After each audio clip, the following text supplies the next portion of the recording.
তিনি শিখিয়ে দিয়ে গেলেন এ সংসারে মা বাবাকে যে ভালোবাসতে পারে জীবনে সে উঁচু জায়গায় চাপতে পারে। আমরা আজকে মা বাবাকে ভালোবাসা দিতে পারছি না বলে আমরা নিচের দিকে নেমে যাচ্ছি। এই জন্য আপনারা সবাই শুনবেন মায়েরা, মা বাবার ভালোবাসাটি কেমন একটু শুনবেন আপনারা। এই অনুকূল ঠাকুর, হ্যাঁ, ঠাকুর অনুকূলচন্দ্র। শ্রী শ্রী ঠাকুর অনুকূলচন্দ্রের নামখানি শুধুমাত্র একটি নাম নয়, এটি বিশ্বজোড়া ভালোবাসা, একটি প্রেমের বাঁধন, মিষ্টি বাঁধন। শ্রী শ্রী ঠাকুর তার প্রেম বাণ দিয়ে আমাদের একই সূত্রে সকলকে বেঁধে গেছেন। তিনি তার জীবনাদর্শে দেখিয়ে দিয়ে গেছেন কিভাবে চলতে হয়, কিভাবে পিতা মাতাকে শ্রদ্ধা করতে হয়, আর আগামী দিনে আমরাই বা কেমনভাবে চলব। আসুন শুনে নিই সমস্তটা এবং মনটাকে ভরিয়ে নিই। অনুকূল ঠাকুর 1925 সালের 30শে ভাদ্র জন্মগ্রহণ করেছিলেন বাংলাদেশের পাবনা জেলার হেমায়তপুর গ্রামে। এই দিয়ে দেখান, বাবা ছিল শিবচন্দ্র আর মায়ের নাম ছিল মনমোহিনী দেবী। বাবা মা যদি ভালো না হয় সন্তান ভালো হয় কি করে? বাবা শিবচন্দ্র ছিল খুব নিষ্ঠাবান ব্রাহ্মণ, মা মনমোহিনী ছিল খুব সতী নারী। সন্তান ভালো জন্ম দিল অনুকূল ঠাকুরকে।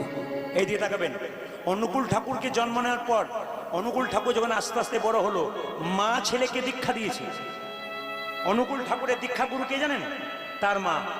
ছোট থেকে অনুকূল ঠাকুর তার মা বাবাকে খুব ভালোবাসতেন। তিনি শিখিয়ে দিয়ে গেলেন এ সংসারে মা বাবাকে যে ভালোবাসতে পারে জীবনে সে উঁচু জায়গায় চাপতে পারে। আমরা আজকে মা বাবাকে ভালোবাসা দিতে পারছি না বলে আমরা নিচের দিকে নেমে যাচ্ছি।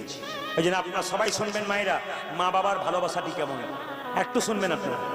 এই অনুকূল ঠাকুর মায়েরা, অনুকূল ঠাকুর যখন আস্তে আস্তে বড় হলো, তার বাবার একটা দুরারোগ্য ব্যাধি হলো, অসুস্থ হয়ে গেল। তিনি কি করলেন না, তার গ্রাম থেকে 2.5 কিলোমিটার দূরে মুড়ি বিক্রি করতেন। যারা অনুকূল ঠাকুরের শিষ্য শুনে নিন, ঠাকুর কি করেছেন, মুড়ি বিক্রি করে সংসার চালাতেন। এক সময় সে যখন বড় হলো, এত অভাবের মধ্যে, দারিদ্রতার মধ্যে, কলকাতার ন্যাশনাল মেডিকেল কলেজে তার বাবা ভর্তি করলেন।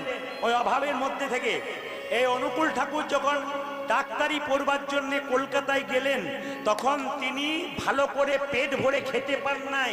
কোনোদিন এমন গেছে চাপা কলে জল খেয়ে সারাদিন কাটিয়ে দিয়েছে, কিন্তু নিজের খাবার নিজে খেতেন না, সব বন্ধুদের দিয়ে খেতেন। তখন থেকেই বোঝা গেল তিনি প্রেমময় হবেন, কারণ তিনি নিজের কথা ভাবেন না, সবার কথা ভাবেন। বন্ধুরা অনুকূল ঠাকুরকে বলতো, তার বন্ধুরা কেউ রাজা বাবু বলতো, কেউ প্রভু বলতো। কিন্তু যখনই অনুকূল ঠাকুর ডাক্তারি পাস করে গেলেন, তখন চিন্তা ভাবনা করলেন চিকিৎসা করতে গেলে দেহের চিকিৎসা করার আগে মনের চিকিৎসা আগে লাগবে। শুনবেন ভালো করে প্রেমময়ের কথা, যারা প্রেমময়ের এখানে শিষ্য আছেন তারা শুনে নিন। তিনি বললেন দেহের চিকিৎসা করবার আগে মানুষের মনের চিকিৎসা আগে দরকার, তার জন্য দীক্ষার প্রয়োজন। তিনি দীক্ষার ব্যবস্থা করলেন, সৎসঙ্গ করলেন। বলেন যত সৎসঙ্গে বসতে পারবে তত মনের রোগ দূর হবে, দেহের রোগ দূর হবে। ওই জন্য বাবা এই যে হরিবাসর তৈরি হয়েছে, এই মহাপ্রভু যেমন শিক্ষা দিয়েছেন, যেমন অনুকূল ঠাকুর বলেছেন শিক্ষা মুখে আছে কিন্তু ব্যবহারে নাই, এই শিক্ষার মুখে মারো ছাই। তিনি মুখে একটা কথা বলবে আর কাজে করবে না, এই শিক্ষার দাম নাই। মহাপ্রভু এই একই কথা বলে গেছেন, আপনি আচরি ধর্ম অপরে শেখাই, আপনি না আচরিলে অপরে শেখানো না যায়।